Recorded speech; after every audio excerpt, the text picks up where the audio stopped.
Audio recording for this meeting has begun. Good afternoon, everyone. My name is Molly Marin. I am the webinar coordinator for the New York State Technical Assistance Center. If you haven't been with us before, just so you know, a copy of today's presentation is available on our webpage if you want to go out and grab that to follow along. Also, recordings of today's webinar and all other webinars are on our webpage. At the end of today's presentation, I will post a link to an evaluation. If you could please take a few minutes to complete that, we greatly appreciate the feedback. Today is the fourth webinar in our middle school series. Next week, we'll be talking about characteristics of successful middle school programs, and we'll hope that you'll join us again next week. Also in December, I should mention that we'll be starting a new strand, and more information and registration will be on our webpage in the coming weeks. So we look forward to that and hope you can join us for that. Today's topic is Tier 2 intervention in RtI middle school models, and we're very pleased to have back with us again today Dr. Evelyn Johnson. Dr. Johnson is a professor of special education at Boise State University and the executive director of Lee Pesky Learning Center, a nonprofit organization whose mission is to improve the lives of people with learning disabilities. Dr. Johnson is a Screening Tool Review Committee member for the National Center for Response to Intervention and co-author of 3 books, all published by Corwin Press: Identification and Evaluation of Learning Disabilities, How RtI Works in Secondary Schools, and RtI, A Practitioner's Guide to Implementation. And at this point, I'd like to turn it over and welcome Dr. Evelyn Johnson. Thanks, Molly, and good afternoon to everybody, and thanks for logging in today. As Molly said, this is the fourth in our 5-part series on RtI in middle school, and in today's session we are going to be taking a closer look at how to structure an effective Tier 2 system within the RtI framework. So, in the first webinar session, we talked about what the different purposes of RtI at the middle school level might be, and we sort of narrowed it down to these 2 primary purposes of prevention. So we're preventing these negative educational outcomes for students who are at high risk for dropping out. We are trying to prevent students who have what are called late emergent learning disabilities from slipping through the cracks, and we are also trying to prevent students who have limited English proficiency or English language learners from additionally falling through the cracks or having their academic skill gap widen. We're also looking at RtI as an intervention model for ongoing support for struggling learners, or for temporary support for kids who need that additional boost during those transition times for skill mastery. Okay. And I mentioned this last week. I like to mention it every week. I feel it's really important for us to always start with that purpose. Why RtI? Like why are we engaging in this process? What is it that we're hoping to accomplish? Because I think it really keeps us grounded and serves as sort of our compass for how we make decisions about the assessment tools we use, the scheduling processes and procedures that we put into place, and as we're going to talk today, the way we structure our intervention system. Okay. So I wanted to take a closer look at that purpose statement in terms of how it applies to the Tier 2 system, right? So if the purpose of a Tier 2 an intervention process at middle school is to help remediate basic academic skill gaps and to support student progress in the general curriculum through the accommodation of those academic skill gaps, and to teach strategies like comprehension strategies, organizational study skill, those kinds of strategies to struggling learners, then we really need to structure our Tier 2 in such a way that those should be anticipated outcomes, right? And I wanted to start with this because even though it sounds, probably very obvious, what so often happens when we start working with middle and high schools who are in the beginning stages of RtI implementation is everybody's so focused on making sure there's an intervention system in place, and it's not designed very intentionally, right? And so we see things like study skills class or homework completion offered as Tier 2 support. And it's not that those two things are terrible things to offer within the middle school, but again, if our real purpose of a tiered intervention and a responsive instructional system is to help remediate those academic skills and really provide student access to the general curriculum, then we have to be really intentional about the way that we design our instructional system, and it should, again, all be driven by data. Okay. Right. So in structuring today's talk, I think I said this during the assessment time too, it's always challenging to think about what the most useful information that I can provide in a 1-hour session to teachers who work across multiple districts and multiple schools.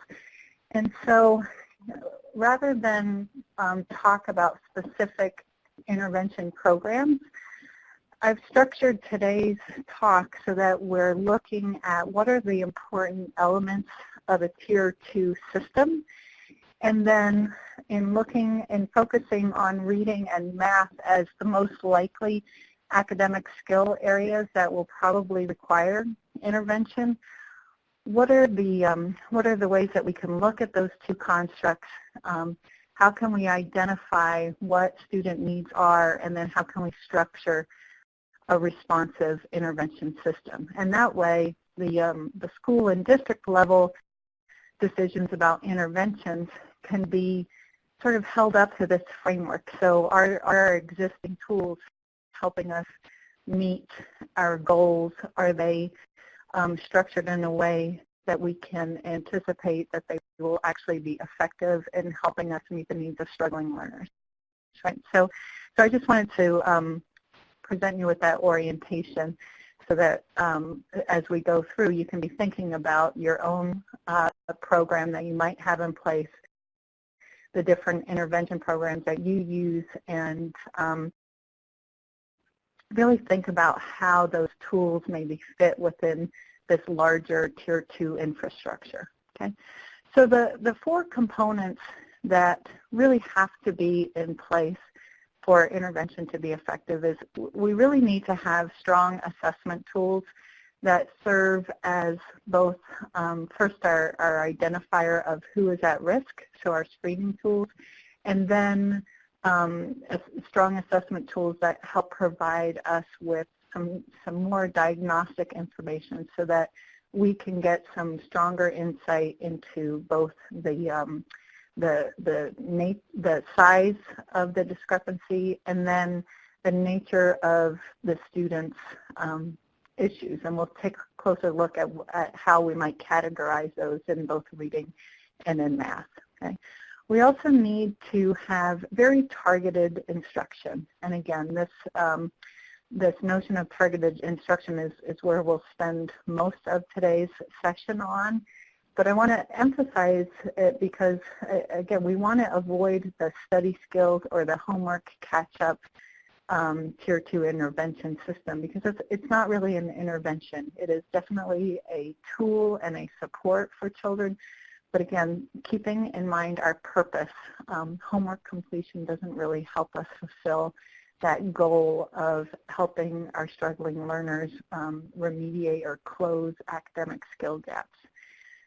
We need to make sure that we have good progress monitoring tools, and we looked at that somewhat during our assessment webinar, and I'll revisit it a little bit today, not really in depth, but we'll revisit the notion of progress monitoring, because in middle school we face, well, really across the grade levels, but especially by the time we get to secondary school, we face that notion of the tyranny of time, right? Our school year is short, our school day is short, our kids are coming in with already somewhat pronounced skill gaps, and we don't have a lot of time to help them close those gaps. And so we really need to keep our eye on whether or not what we're doing is effective for our kids. Are we actually seeing outcomes? And if not, what are we going to do about that, and how are we going to change that? So progress monitoring is a critical component of the Tier 2 system.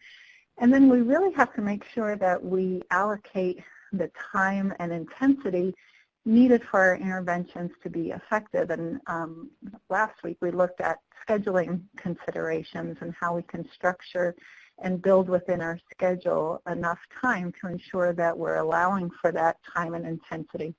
And again, some of the schools that we work with, when they first get started on this process, because there's so many moving parts, they'll identify a time for intervention, but sometimes it's as infrequent as once a week. And so our question is always, okay, if we calculate the number of hours now across a month or 2 months or even a marking period, that's, it often only ends up totaling like 3 to 4 hours of intervention.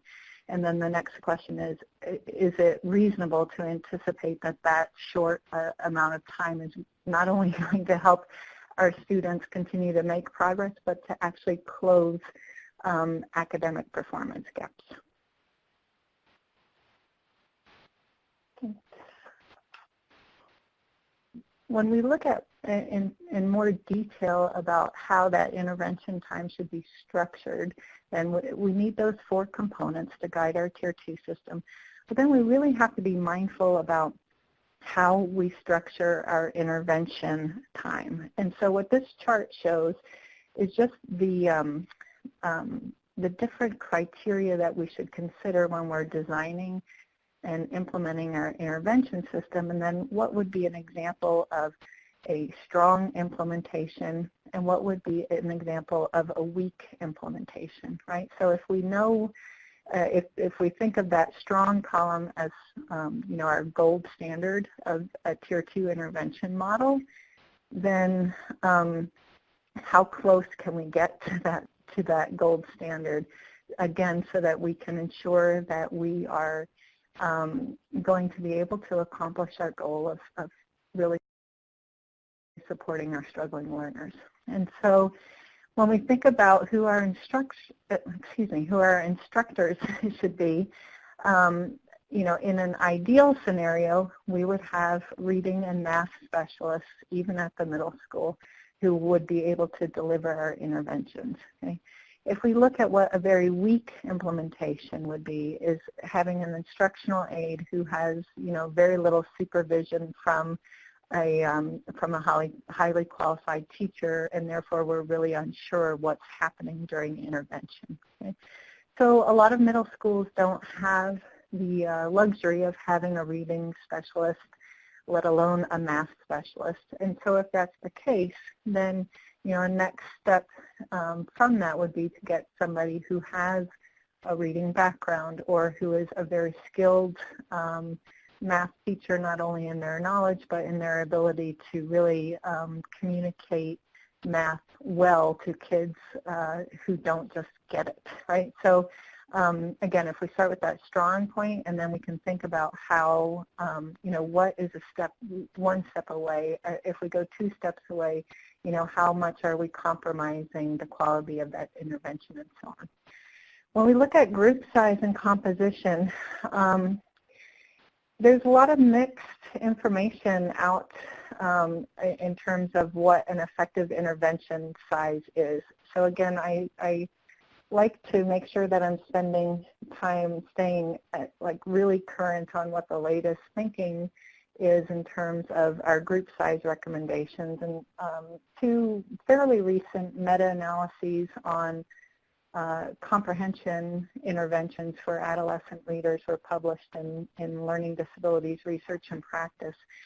And the recommendations show, and the effect sizes in these meta-analyses of research show that once we get past that 1 to 8 ratio, we start to compromise the impact of our interventions. Okay, so 1 to 5, so 1 teacher to 5 students for very intensive interventions, and then a 1 to 8 based on students who need support but a little less intensity. And the other important consideration for our group composition is, to the extent possible, let's group students based on like or similar needs, right? And that really helps, again, streamline and focus the intervention so that I'm not trying to respond to multiple different levels and needs during a time where my instruction really needs to be intense. Okay? We've gone into schools, both, again, I'll just say secondary schools, where we've seen as many as 19 students in an intervention class. And again, we asked the question, okay, so this is, in some cases, it's actually a considerable improvement over the 30, 30 plus that are in classes. At the same time, is it reasonable to expect that we would be successful in meeting our goal of helping kids to close the achievement gap when we're essentially just running another large class size instructional group? And what are some ways that we can think creatively about how to make sure that we get closer to that 1 to 5 or 1 to 8 teacher to student ratio? The frequency of our intervention ideally is daily, and quite frankly, I think 5 times a week has to be the target, and really almost no room for compromise there. If from everything we know about both reading and math and those foundational skills, and how students develop facility and fluency with those skills, it is through a lot of guided and independent practice.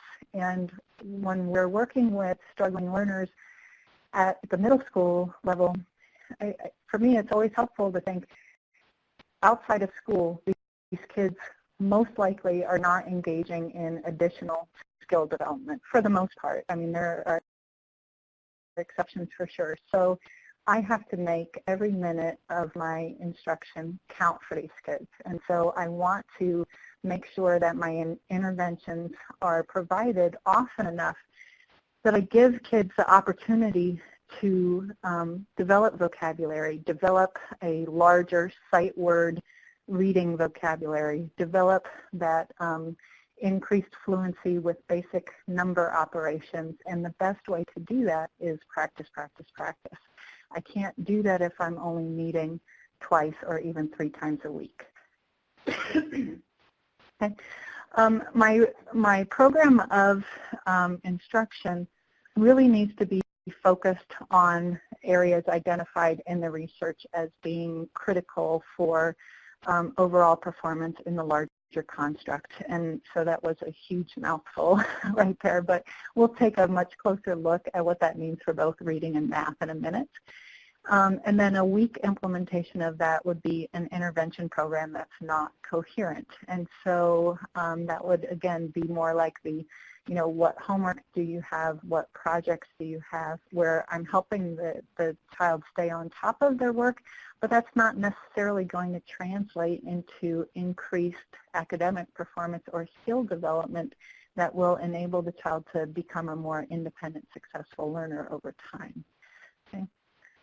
Our type of instruction, every research article and every best practice guide on intervention comes down to the same recommendations for instruction, right? We need explicit, direct instruction, and we also need to teach our kids strategies, right, to help with transfer of skills.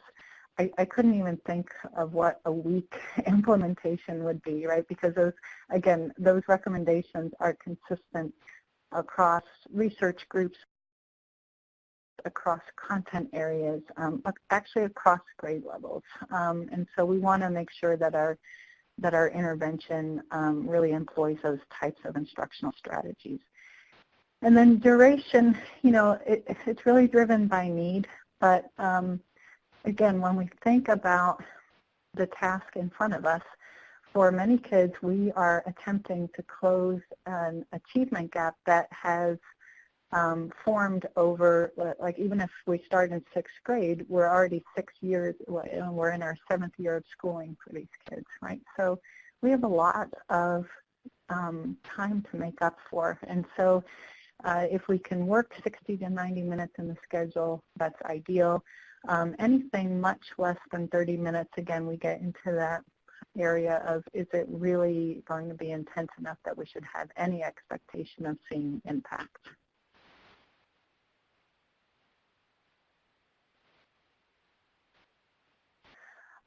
Okay, I'm sorry, I've been focusing on what I'm talking. So Joan is asking, are the references for the meta-analyses listed somewhere in the top? They are. I have them cited in places where I drew directly from them, Joan.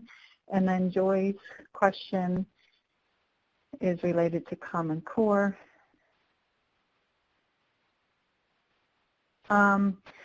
Joy, would it be okay if I go ahead with this webinar, and then I will, if I don't have enough time to answer your specific question before we close today, I will make sure I do a written response for you.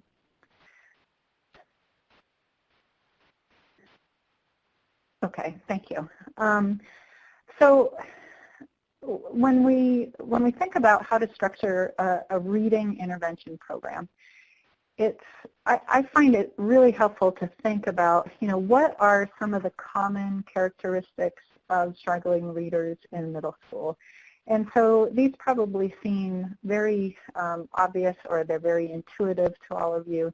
But if we think about who we're working with, they're kids who are always less fluent, which is primarily due to a much lower sight word vocabulary size than an average reader. And this makes perfect sense, right? So if we have a child for whom reading has always been difficult, over those 7, 8, 9 years of schooling, they will have been exposed to just thousands and thousands and thousands of less words than kids who are average or or voracious readers. And so one of the best ways to acquire a sight word vocabulary and vocabulary in general is through reading. And so our kids are already coming to us having just thousands of hours less practice. Okay, so the task of figuring out what the words say, it's an increased cognitive load for these kids, right? So one of the things that makes reading so enjoyable when you're a skilled reader is that all of your effort can go into comprehension, and whether it's a good story and you're relishing in the details or the plot twists, or whether it's an informational text and you're just amazed and by what it is you're learning. All of your energy can go into those tasks. Whereas if encountering lots of words is difficult for us to figure out what those specific words are, then based on what we know about what's called limited capacity theory, we have that much fewer attentional resources to put behind comprehension. Okay, so I always think that perspective is really important to try and take when we're trying to understand our learners. Like, this is really hard for them, and so they don't get the same pleasure out of the story or out of the information because they're working so darn hard to just figure out what the words say. They usually have, we talked about the fewer words, but students usually also have less conceptual and background knowledge. And we know from the work of Don Beschler primarily and other researchers at the University of Kansas that background knowledge is just one of those things. It's so incredibly difficult to compensate for deficits in background knowledge. And again, one of the best ways to develop background and conceptual knowledge is through reading a wide variety of texts. Okay? Our students are often less skilled in using comprehension strategies. So when they open a book, they often have no real schema, no plan of attack for how they're going to make sense out of what they're reading. And so they need that explicit strategy instruction to support them. And then our kids do not read very often for leisure. And again, this is a really important consideration. And I'm just going to digress 1 second. Understanding how important reading, that the practice of reading is to all of these key areas of reading, and then understanding that if reading is not an enjoyable task for you, you're not going to practice it as often, is really critical in understanding the urgency and the critical need for making every minute of reading intervention time effective in the school day. So in some of our work, we worked with schools that had adopted the language exclamation point intervention. And it's actually a well-designed intervention, so I don't want to sound as if I'm critical or saying don't, at all costs, don't use language. But they were using it to help develop reading skills, and they weren't seeing any progress in their struggling students. So they asked me to come over and help them figure out what was going on. And so they had great implementation of the program, you know, good fidelity, all the things that you look for.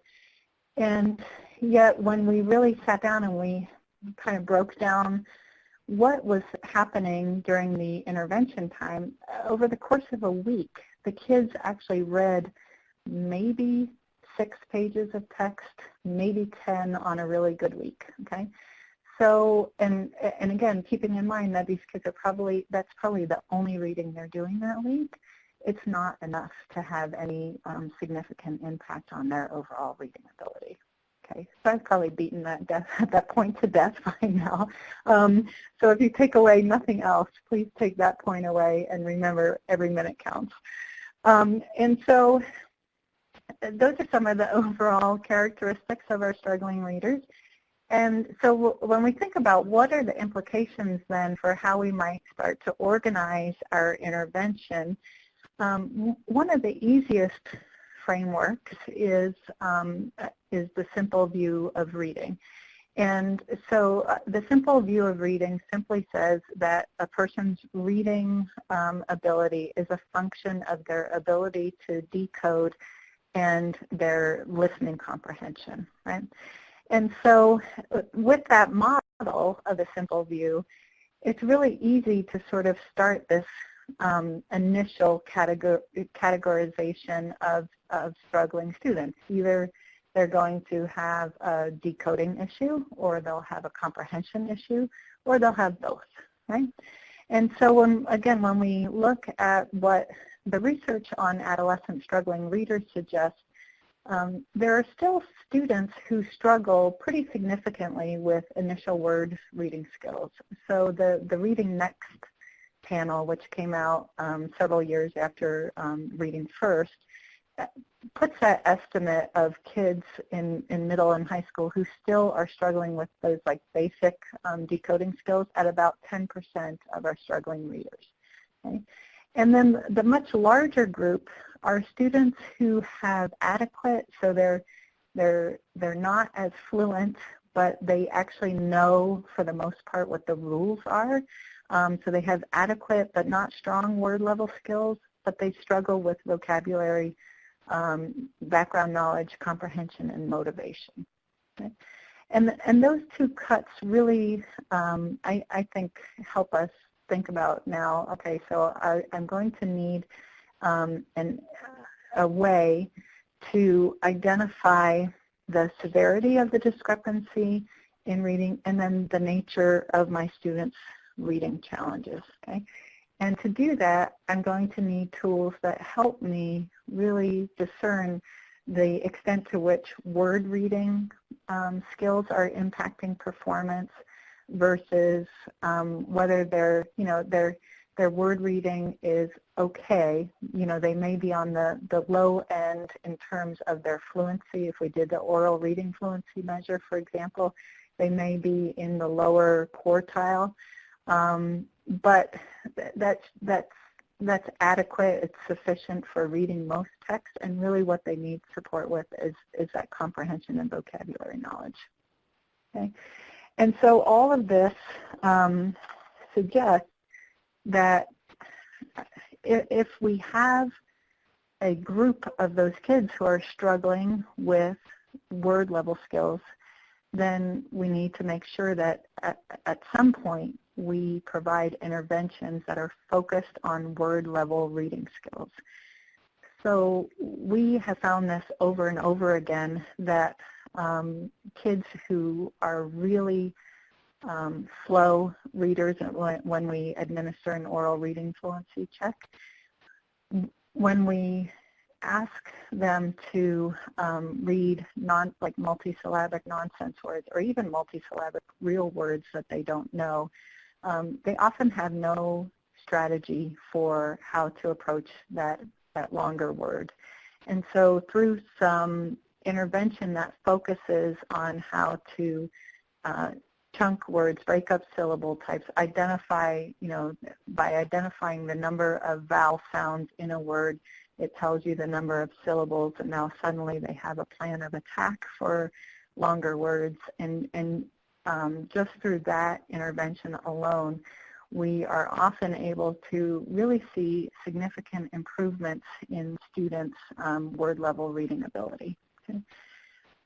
What we also want to make sure we have then, based on the information we've reviewed so far, is interventions that really focus on teaching kids comprehension strategies, right? So we know from the research that there are a number of comprehension strategies that have been shown to be really effective for students, and if we have to prioritize those, the two that fall out over and over and over again are teaching kids how to summarize and identify the main idea.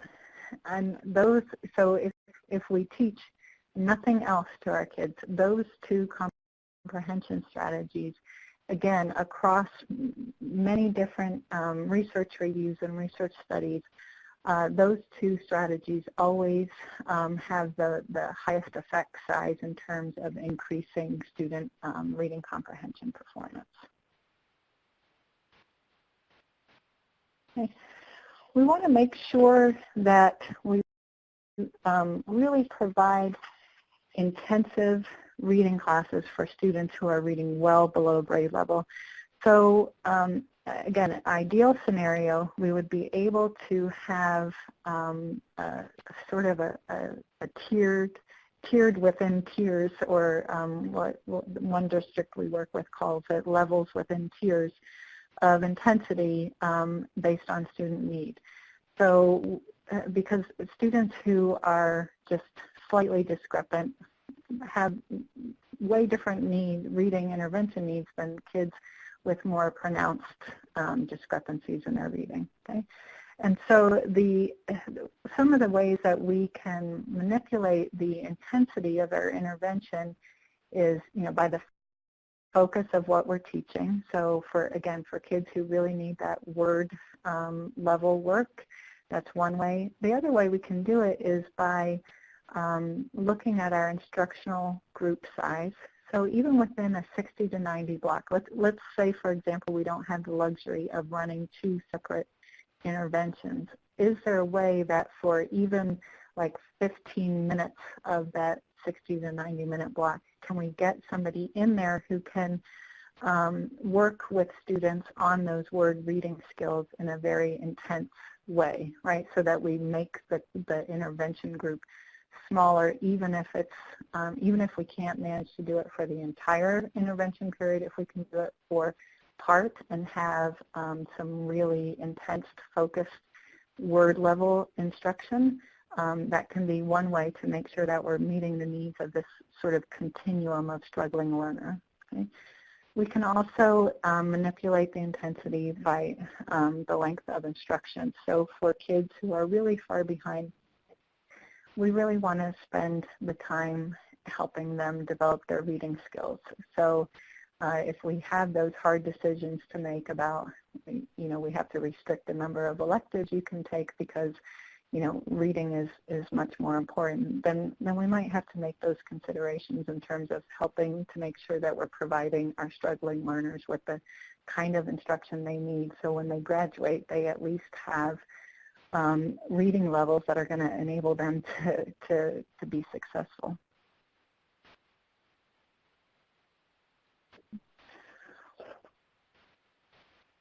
Within that 60 to 90 minute block, we can structure that time in a number of different ways. And, if your school or district relies on the use of a program, then, some of this is going to be dictated by the program. At the same time, the areas that are listed here as focus areas for the intervention should also be used to determine whether or not you have a program that's designed to really meet the needs of struggling readers, right? So we want to make sure that we devote some time to word level skills. We want to include strategy instruction.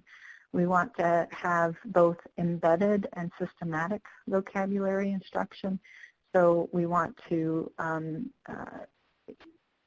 intentionally teach kids the meanings of what we call academic or tier 2 words, so words like sincerely or confluence, or words that have a lot of meaning within the passage, but they're likely to encounter across multiple contexts. So I'm not going to spend a ton of time teaching and reteaching like a very scientific word like, I don't know, like toposphere or something. I might just tell them what it is. I'll have a diagram because the only place they'll encounter that is during the unit on the layers of the atmosphere, right? And so we want to spend our time teaching words that they're likely to encounter across academic text. And then we want to provide lots of guided and supported practice in reading. And what I'd like to do is just show you a lesson plan that we put together a couple of years ago. We worked with a school district, a middle school that was struggling. It was the school that was using language that I talked about a minute ago, and they said, we spend a lot of money on language, and we really can't just not use it and then buy another really expensive program. And we said, you know what, you really don't have to. And so we spent some time looking for high interest leveled readers, and they ended up adopting the use of Scholastic's The 10, it's called. So it's a set of like different journals, like kind of very newsy type articles around different topics. And we said, if you use that as a starting point, then it's really easy to take a unit and structure a 2-week lesson plan. And so what this shows on your screen now is just the overall 2-week plan that we put together. So we're going to start with a reading. So we're going to read part of the passage of interest, whatever the topic is, and then we'll do some word work from an identified vocabulary list. We'll have what we call the front-loading activity, where we're priming background knowledge. We're going through a more detailed vocabulary list, and then framing an essential question and what we call the hook page. So how are we going to engage the reader? And then each day, I won't go through it in excruciating detail here, but then each day we kind of mapped out what would the activities look like in general across a 2-week period. Okay? And then for each specific content area, let me make that a little bigger.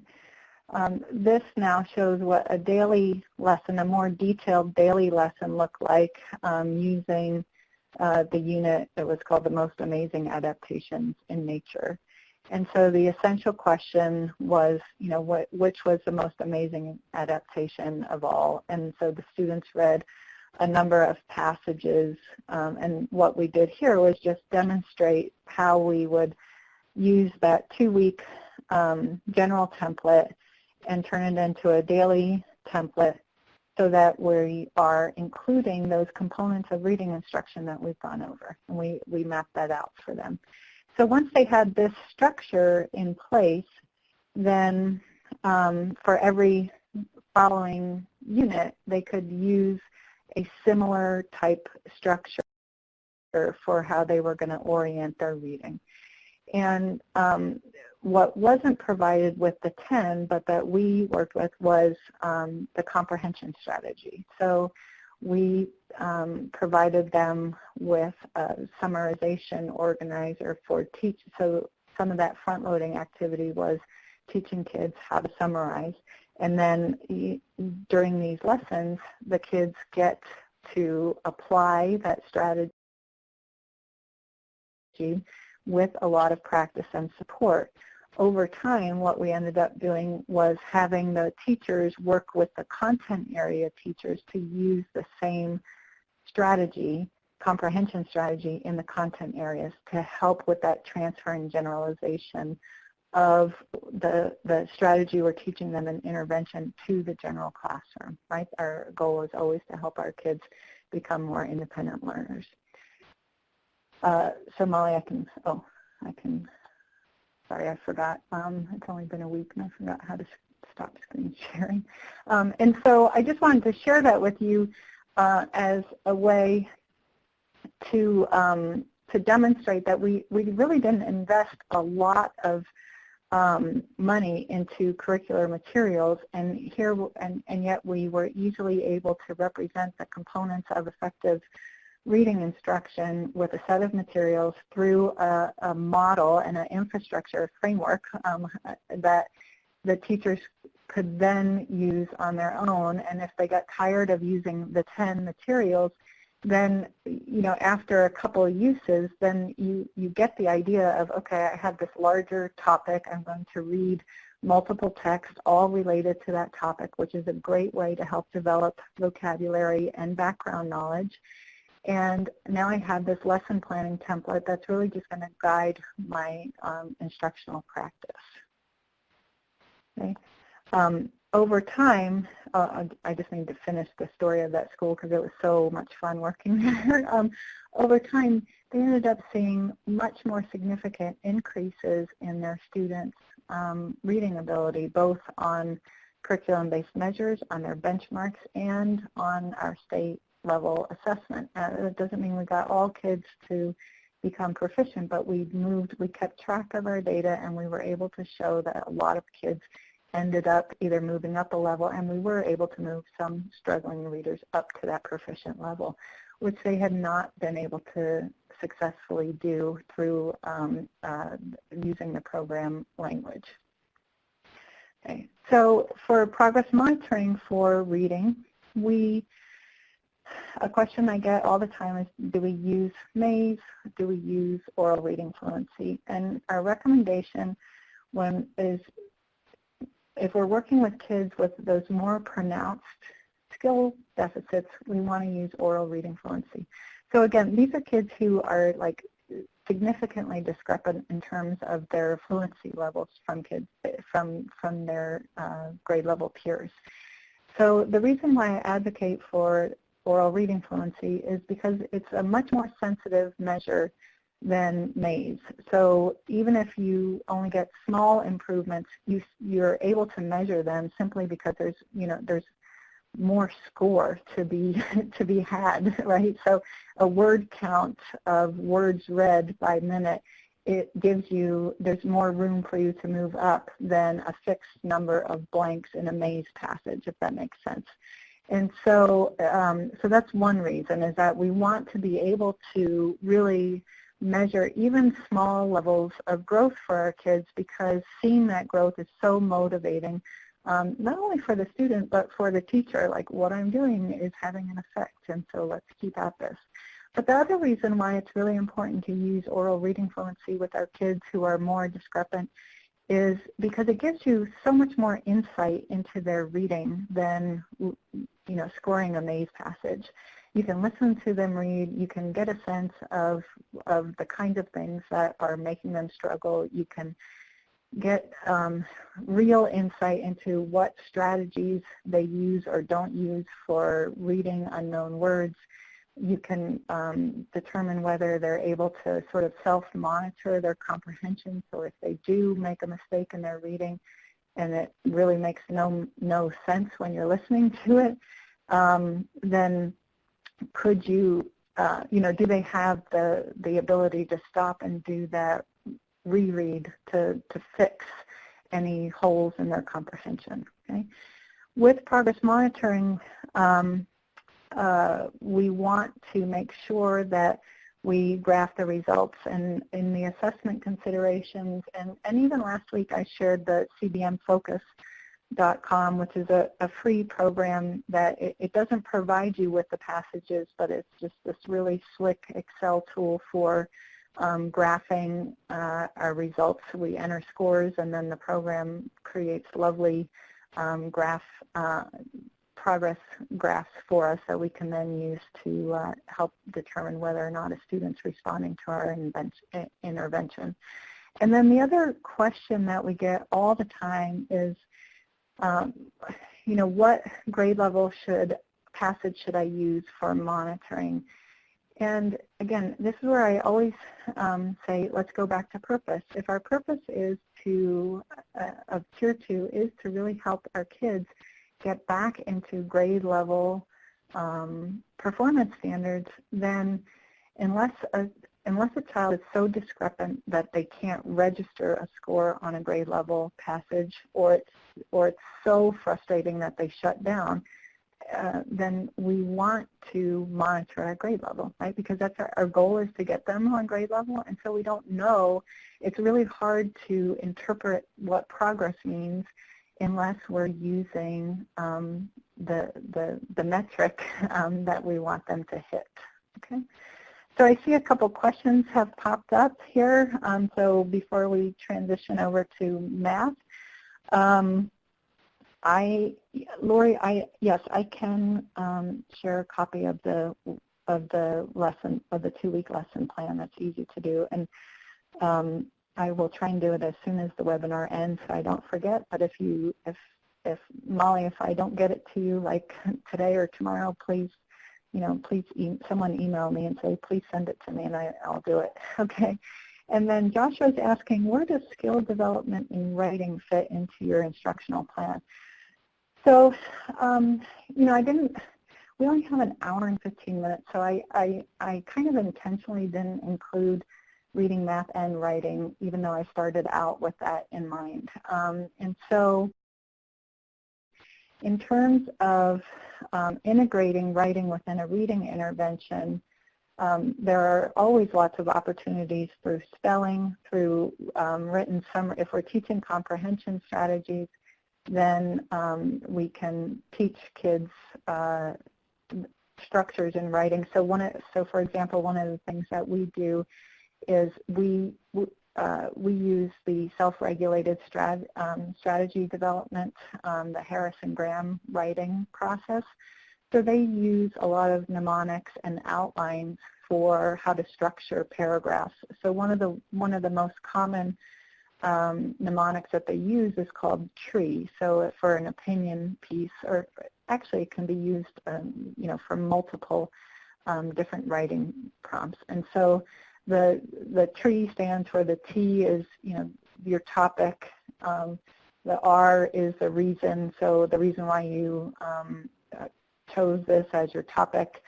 And then the first E is either an evidence or explanation. So if it's an informational writing, then evidence including citations from text, and we can carry that E out. We can have multiple E's, so we can have tree, right? And then the last E is the ending, so finish with a concluding sentence, or if we're developing a whole essay, concluding paragraph that sums up what you told us. And so what we started doing when we were working with middle schools on Tier 2 implementation with having the Common Core in mind is we actually modified the comprehension strategy tools that we used, and instead we said, if consistency is like really important because it again cutting down that cognitive load for our kids, why not teach them to take notes in the tree format as they read, and then they'll read, and then they'll turn their notes into that summary using the tree format. So in other words, we're trying to get it in the same way we want our students to put it out. I guess that's kind of a crude way to say it, but what we found is that it was incredibly helpful because it cut down on all of that transfer. So I took this note, but is this the main sentence? I took this note, what does this mean? When I'm looking for evidence, now I have to go back and find out what page. So we're just sort of setting up the learning environment and modeling and helping them practice these really good learning strategies that, again, once we get them down in our intervention setting, we can easily work with content area teachers so that we can apply them in the general ed classroom so our students also then get the opportunity for transfer and generalization. Okay, so I could talk about reading for a really long time, but I thought it might also be helpful if we spent a little bit of time on thinking about what math interventions might look like, because that's another area where we see so many struggling students. And now, since most areas require our students to successfully complete algebra for graduation, we want to make sure that we're helping our students get at least to that point. Okay? So much less is written about math in a way that's as, I guess, elegant as all of the information we now know about reading.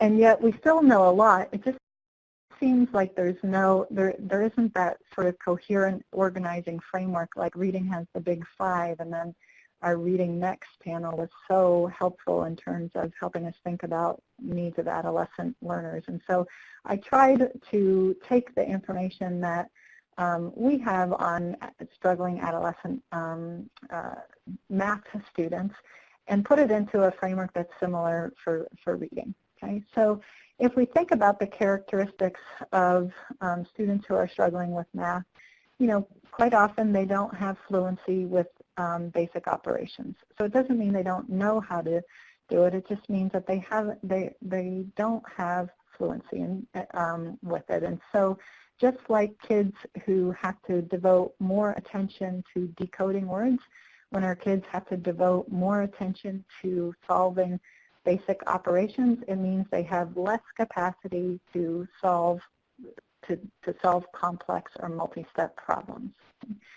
Another key area that struggling math students have is they don't have a well-developed understanding of fractions. And so when we get into ratios and proportions and just more complex algorithms, that knowledge and understanding of fractions severely hinders our students. Algebraic understanding is often difficult, so this notion of equality and an equal sign, meaning that both is kind of a statement, and then we have to evaluate whether the statement is true, or are the two sides equal, or whether the statement is false, right? And so if we can help our students develop that understanding, also we We so often hear kids who are completely thrown once we start talking about variables, and suddenly we're using letters to represent numbers. That's a very difficult concept for many of our struggling learners to master. And then just like in comprehension for reading, our math students often really don't have a strategy for how to approach or solve a complex word problem. And so sometimes just having that organizing schema for getting started makes all the difference in terms of motivation and perseverance in attempting the math problem. Okay. And so just like we did in reading, we want to make sure that our screening and diagnostics are used to both identify the severity of the discrepancy and help us determine the nature and the focus of our intervention program. Okay. And so just as in reading, we want to consider this continuum of intervention options because we're going to have kids who are more discrepant than others and who are going to need some what I call shoring up of their fluency with basic operations and problem solving. And again, this is practice, practice, practice. So, luckily there are a lot more tools available for giving kids a practice, but even with tools like Khan Academy, for example, we want to make sure that if our kids are practicing a specific skill, that we first pay attention to the scope and the sequencing of the practice problems. And so an example I use all the time, this is an honest-to-God true example. My daughter's school uses Khan, and she's actually pretty good at math, but they were learning, it was in fourth or fifth grade, and they were practicing how to add fractions with different denominators. And so like one problem was like 1/4 plus 1/2, right? It was about that easy. And so she was able to do that. But then the next one was something like 11/13 plus, like 12/17. I mean, it jumped in level of difficulty to a point where she just had no idea, and she couldn't, there was no way she could see that she could use very similar approaches to solving both of those problems, right, because the leap was too great. And so we always caution teachers, and then in our own work here with students with more pronounced learning disabilities, to make sure that if we're providing guided practice, we're really paying attention to the difficulty level of those practice problems, and that we also need to understand that our kids haven't, right, they're not fluent with the skill. They haven't mastered the skill. And so just because they can do it like, 4 or 5 times, that's not sufficient for them to hold on and be able to maintain the skill. So we often need to go beyond mastery, right? So we need to, if we're going to help our kids develop that automaticity and fluency, again, that practice, practice, practice is really, really important for our kids. We also, so that's one level of our continuum of intervention. And then the second piece is that we want to review foundational processes that are really useful for later math skills. So we don't want to just like we don't want to just sort of drag kids through the curriculum or provide homework help, we don't want to just drag kids through their math. We want to identify, like, where are the specific skills? And again, through research and through our own work, we often find that kids have these gaps in these pretty foundational areas. So if we spend time kind of starting from the beginning with their level of fractions, their understanding of fractions, and with their algebraic thinking, we get a lot more bang for our buck, so to speak, in terms of our intervention, because we're shoring up these foundational skills that are so important for more advanced math. Okay. Just like the meta-analyses in terms of reading, intervention, and comprehension strategies, sort of continually point to these same types of interventions that are highly effective. Russ Gersten and the other authors listed have produced a really well-written, very concise meta-analysis of different instructional interventions for students with learning disabilities. And they identified these 5 types of instructional strategies as having the largest effect size on student math performance. So again, we see that explicit instruction. We want to tell kids, you know, what we're doing and why we're doing it, how we're solving a problem. And then interestingly, we want to give them a couple effective strategies that we teach explicitly, and then we want to, through the use of heuristics, we want to help kids discover which strategy works the best for them and verbalize why it works, how they're solving the problem, so that they take that ownership of the skill and they gain that insight, that insight into, you know, how math works. So by heuristics, Margaret, I mean it's like a guided discovery, right? So if we teach multiple ways to solve like 2 multi-digit multiplication problems, for example, so we can use like a matrix, we can use, decompose our numbers and then use like 10 and 1 block approaches. We can teach an algorithm. So we can teach kids like 3 different ways, and then we can walk them through the process. We can have them practice and come to their own understanding about which method might be the most effective for them and why, so that, again, they gain that ownership of the strategy. Okay. We want to continue to use visual representations, and again, that seems obvious, but we really don't do it enough, especially when we get into fractions. And then here's that sequence and range of examples that I've already talked about. We want to make sure that our kids get a lot of practice, that we're not setting up every single problem exactly the same, but that we're doing it in a way that we're not jumping from, you know, an easy to solve problem to now let's solve a same type of problem, but like jump the levels. We don't want to do that for our kids. Okay. I did want to, I didn't want to focus on program specifics, but there are a couple algebra supports that we've become familiar with over the last 2 years that we've used successfully, both here at the center, where we provide one-on-one or one-on-3 at the most intervention for students. And we've also used successfully with middle schools and high schools. And so what this picture shows is what's called an algebra flip chart.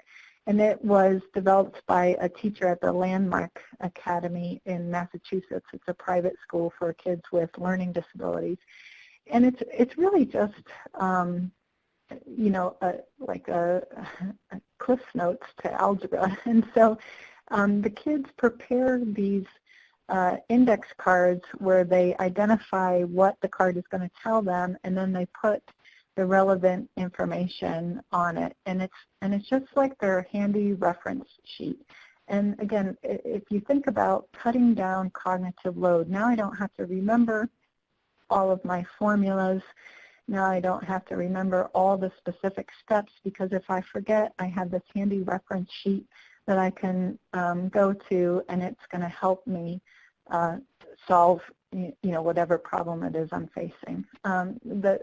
When teachers have their students develop these, you know, we can do it a couple ways, like the teacher can hand it out, so that's some of what you see here, but we found that when the students actually take ownership for creating them, even if it's copying what the teacher says, then they tend to use them more often. Okay, so that's one really simple intervention that again, it takes a little bit of time, but it doesn't take a whole lot of resources in terms of buying programs.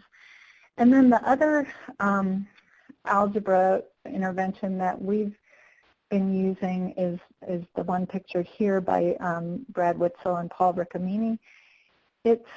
It's not a complete intervention, but it is really focused on helping students understand equations. And so it goes through a highly structured process that's really scaffolded for our students to help them solve different kinds of equations, starting with very simple, solve for x, and then moving into much more advanced algebraic equations. But it does it through a very systematic process that uses different visual representations and consistent language throughout so our kids understand what we're doing. And so again, I like to direct people to either, low cost, well, I guess nothing is really no cost, but no cost or low cost supports for getting started. And these are two that we've used really successfully for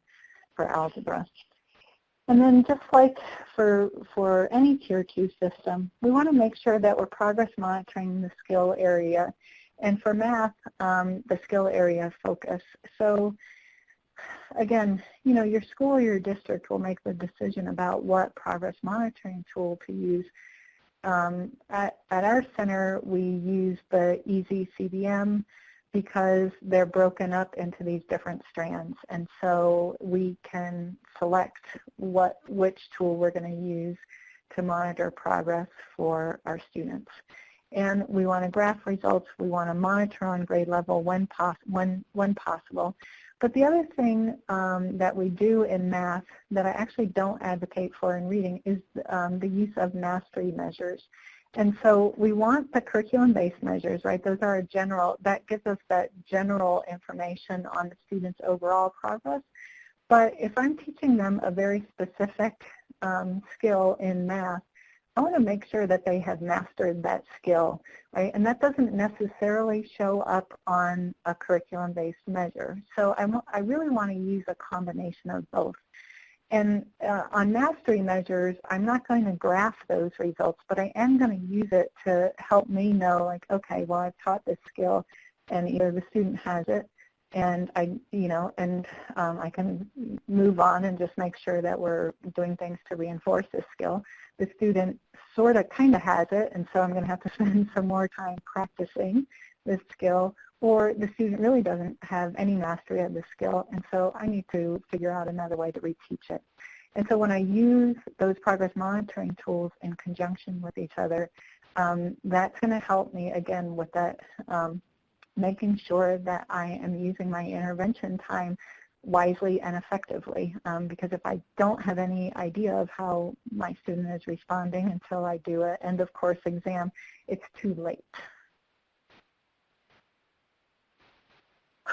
Okay, so I hope that by providing more of like those structural outline and by providing some guidelines for what a Tier 2 system should look like, I hope that what you're able to walk away with now is if you already have a Tier 2 system in place, now you have some tools that you can use to think about, well, is our Tier 2 intervention system really designed in a way that we should reasonably anticipate positive outcomes for our struggling learners? And so if we go through and we look at things like who's providing the intervention, how do we make decisions about what intervention to provide, how do we monitor progress? When we evaluate progress, are we finding that kids are responding, and if not, then what do we need to do better? If I find I have a need, but I can't spend thousands of dollars on a program, what are the elements of good intervention that I can incorporate using either existing materials or relatively low cost materials so that I can continue to support my struggling students' academic performance in these various skill areas.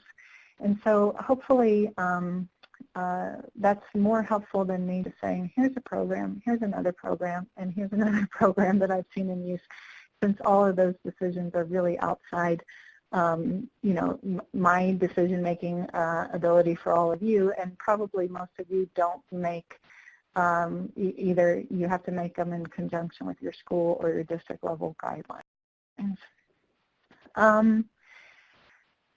Any questions or concerns? Oh, I'm sorry, I left it regarding intervention. Next time we're talking about how do we know whether RtI has been successful. So I'll start to answer Joy's question, and if you have questions about today's topic, we still have about 6 minutes, or if you have a question about how we determine whether RtI has been successful, so really thinking about like how do we evaluate our program, I'm happy to have you ask those now so that I can be sure to integrate that into the presentation for next week. So I'm going to, while people are typing, I'm going to go back up to Joy's question. So you're able to see our students for 40 minutes, 3 days in a 6-day cycle. We use the IRLA assessment and have to spend 7 to 10 minutes of that time commenting on books.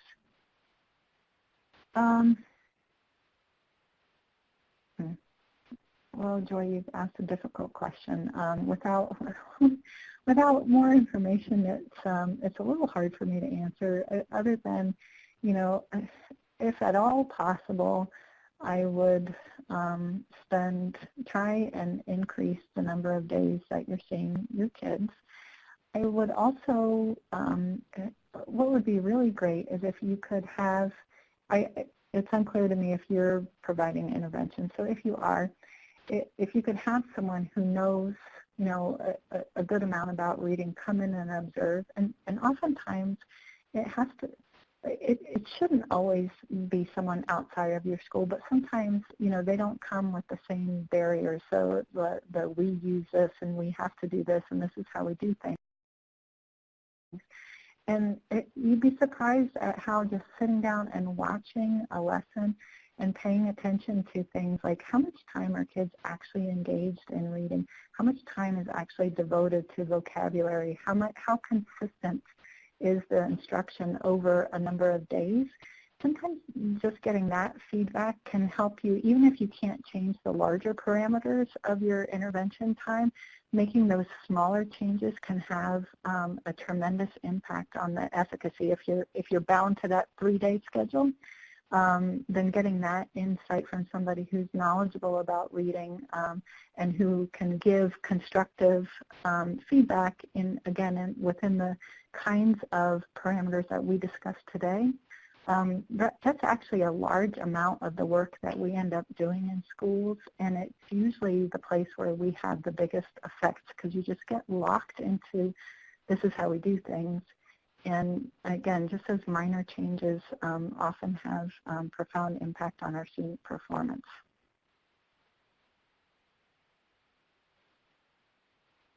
So Joy, as a reading specialist, then if you're able to either watch yourself or even, I mean, it's hard to sort of reflect on your own practice when you're in it, but even if you can think about what those dimensions are, then I think it would be helpful. So Joan is asking, you said last week that you have great answer to, so Joan, I should have been more explicit in my answer. I really felt like my whole presentation today was designed with your question in mind, right? Because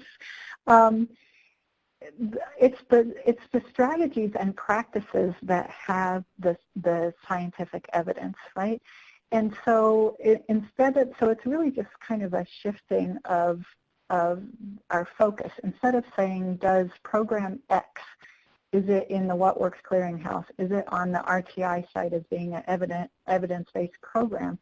Well, like I don't know that I care so much about that. What I care about is does it contain the elements of and practices and strategies and scopes and sequences that we have found to be consistent components of effective reading intervention for adolescent readers.